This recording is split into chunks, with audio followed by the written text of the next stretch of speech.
live Marcus Garvey. Long live Marcus Garvey. Yeah, it's beautiful out here. We're making change right now, believe it or not. You know, it's good that the youngins out here see everybody building. They see black brothers and sisters that actually care about one another, and they in an area where they can feel, comforted and secure and everything. So that's great. Anytime that we get together, they can see that it's not a lot of riffing, and it's like not what the media want them to see about us. About the media, we really got to be aware of what we put inside of our minds, through music and through imagery and whatnot. A lot of people think that a lot of that stuff is just entertainment, and we'll excuse it when we playing the certain songs and letting our kids watch certain things, but that stuff really does have an effect on people, and the programming that's on the police officer that think that all of us out to hurt them or something like that, that's the same programming that's going on amongst our own people. So we got to be aware of that. I'm the founder of Leaders of the New South. That's on the internet, leadersofthenewsouth.org. And I do a lot of building with Our Evolution. Yesterday, we're going door to door in Fairfield, letting people know about the system's attempt to take the resources out of our communities using the transit system and make it harder for us to feed our families, and use the buses and whatnot throughout Richmond. So what I do as Leaders of the New South, I try to identify the points of oppression that are going on all throughout the country and in the city, and I try to mobilize the community about it. And Our Evolution has helped me a lot with that. In the United States Black Nationalists, we've also been involved with a lot of things. So if you ever want to get involved, just hit me up through leadersofthenewsouth.org, and we always have a lot of stuff going on. It's real important that we each be the change that we want to see. Like, if we want to stop violence, violence doesn't start when a person pulls a trigger. Violence starts, from the culture and from even just people's words before the actions even take place. So if you want to stop violence, you have to stop your words of violence to one another, because that's where it all starts. So if you hear somebody, when somebody crosses you, if your first thought is to say, oh, I'll smack that nigga over there, or I'll smack that bitch over there, I'll drag that girl, whatever, you promoting the culture of violence right there. So nobody wants to lose a fight. So if you're talking about you're going to fight somebody and beat somebody up and all of that, the next person, you got to think that eventually somebody going to want to get a gun, because nobody want to lose a fight. So we got to be aware of us promoting the culture of violence and promoting the programming. Like, I haven't watched the news, and I stopped watching the news by choice maybe 3 years ago, and I haven't been missing nothing.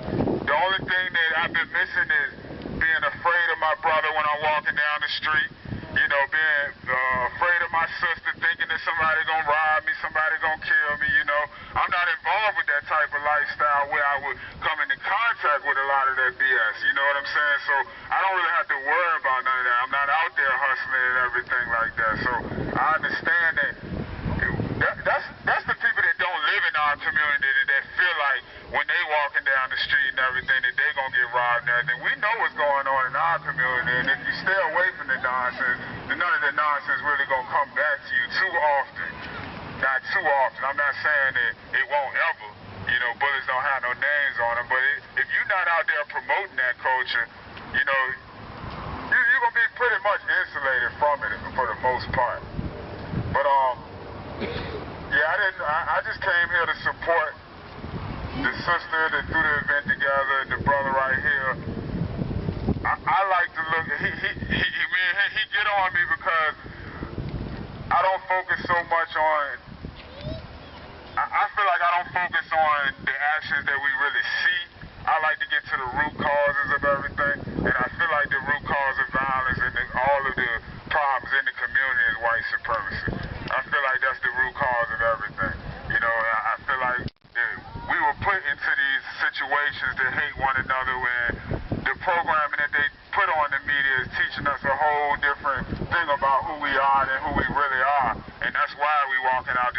store, walking out of our homes, walking out of our houses, thinking that I gotta have my gun because the next brother gonna try to shoot me, and he thinking the same thing.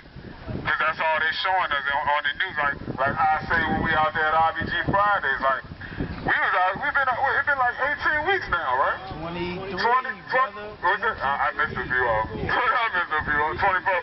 Okay, 6 months, yeah. 24 weeks. 24 weeks, and no news reporter came out there to show y'all that.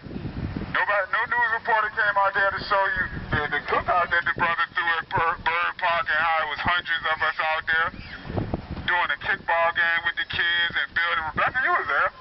Yeah. They don't news reporters come out there. They don't want y'all to see that unity. But like I tell y'all, like I say to the people at RBG Fridays, if a brother gets shot out there, you're going to see 20 news reporters come out there and they're going to show it to you every hour, on the news for you to see, because that's what they want inside of your brain. The news reporters not going to come out here and show you that the people out here, we all out here trying to save our community. They're not going to show none of this to you. If somebody gets shot out here, I guarantee you, you're going to hear about it though. So you gotta be aware of that programming out there. The programming is out there, it's real. But yeah, like I said, I didn't come up here to talk, but anytime, like the brother said, anytime it's an opportunity to talk to the people, I don't mind. I'll let you know what I got going on right now. As far as the transit system, it's a big thing. A lot of people are so unaware, and that's because they're trying to sneak it a pass on us. They're trying to take away the resources in the community to attract the white people who do not use the GRTC system right now. They want to speed up the buses and take away the routes in the communities right now. I was at a meeting with GRTC, the city of Richmond, and the consultants who came up with this plan. 2 hours. We in the meeting, and I'm sitting there speaking up for all of y'all. Speaking up for all of y'all that I know who need the bus. For our families and our friends and our community that want to raise themselves up out of poverty by getting to employment. So they're trying to reduce those services to us to make it more attractive so a white person can say, oh, I can leave my car at home today and I can catch the bus because it's running a lot faster now. That's the whole thing. Slavery was never about just keeping people in chains just for the sake of keeping people in chains. It's about resources. It's about that labor resource and about that money. So since they can't keep the chains on us to get the money straight from labor, from picking cotton and picking tobacco and stuff, now they're going to tax us, or they're going to take the fares that we put into the GRTC system and making them great in the city of Richmond. They're going to take those services and provide them back to the white people. So it's the same enslavement that's been going on ever since. It's the same thing. It just done evolved into a whole different thing. It's all about resources. So that's what I do. I look at all of this stuff that's going on, all of the oppression. I see the points, and you got to follow the money. That's what it's about, following the money. So if anybody want to get involved, there's a whole lot of oppression going on in the city, stuff that people don't even see. Policy decisions being made, communities being excluded. They're trying to exclude the whole Fairfield Court community right now. They want to take away their bus. The whole bus is from Fairfield Court. Y'all ain't even know that, did y'all? Nobody knows. They try to sneak it past on us. February 13th, we got to show up. City Hall. They have their meetings on Mondays. February 13th at 6 p.m., they will be voting on this. Contact your council person now. Contact GRTC now. Talk to your people. They got it on RichmondTransitNetwork.com. It'll show you all the stuff that they got planned. It's going on right now, and they're trying to sneak it past. We need to be there February 13th. Go do as much research as you can. Go to Leaders of the New South on Facebook, Community Council for Housing.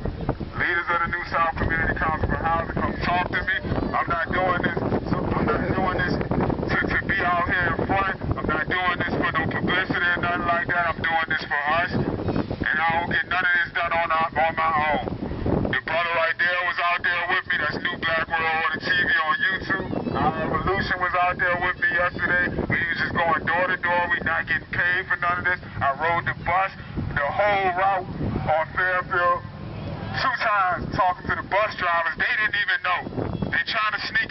on us, people. They put the resolution in the city council on December 13th. They're going to vote on it February 13th. They're trying to sneak it past on us. Find out more about this. There's a whole lot of other stuff going on, but this is really urgent. I feel like this is real urgent for us. They're not providing no more access to jobs. Our people want to get to Amazon, right? They want to make a come up at Amazon. We trying to get to Tyson's to get those jobs out there in the county. They're not making no kind of way for us to get there. But they're going to put $66 million into this new rapid transit system to get us from the bottom of East Main to Willow Lawn. It was already a bus doing that.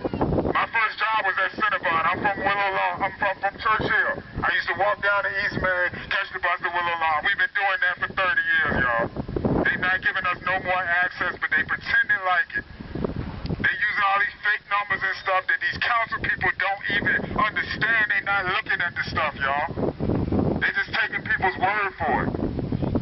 I've been looking through their reports, and I'm just telling y'all, man, I just feel real passionate about this, and it's real urgent that people pay attention to what's going on. They're trying to do it just like they do every other thing, right in front of our face. Just pay attention, get more aware. February 13th, City Council, 6 p.m., be there. It's open for public comment. If nobody comes, like I talk to some people and they just say, oh, they're going to do whatever they want to do. You know, we can't do nothing. They're going to do whatever they want to do. Them white people, they're going to screw us over. Look, they was trying to, I live over in Magnolia Gardens by Wickham Court. They wanted to take our bus stop. The main bus stop that the whole community used. I went door to door. I got everybody calming. I went and met with the people in GRTC, and I was able to get them to reverse that, and now we got our bus stop. They put another street light out there because I told them that it was mad dark out there. So don't think that you speaking up can't make a change. That's on my whole point. So if you want to build with me, just come talk with me after I put down this megaphone. Go to leadersofthenewsouth.org, drop me a message in there, and the contact thing is going to send me an email. I will get with you. I deal with a lot of organizations. Leaders of the New South is about finding leaders in each of the organizations. You ain't got to be in the organization. A leader in your community, a leader in your family, a leader in the nation. That's what it's all about me connecting with different people, getting people together so that we can accomplish goals. When I need to have papers printed out, I got a leader that works at some job, and she's going to take those resources from that white man she worked with and enable me to get copies to bring that stuff back to the people. Get those resources and bring it back to the community. That's our reparations right there. That's what it's all about, man. I ain't got much more to say, but get with me, man. Build with me.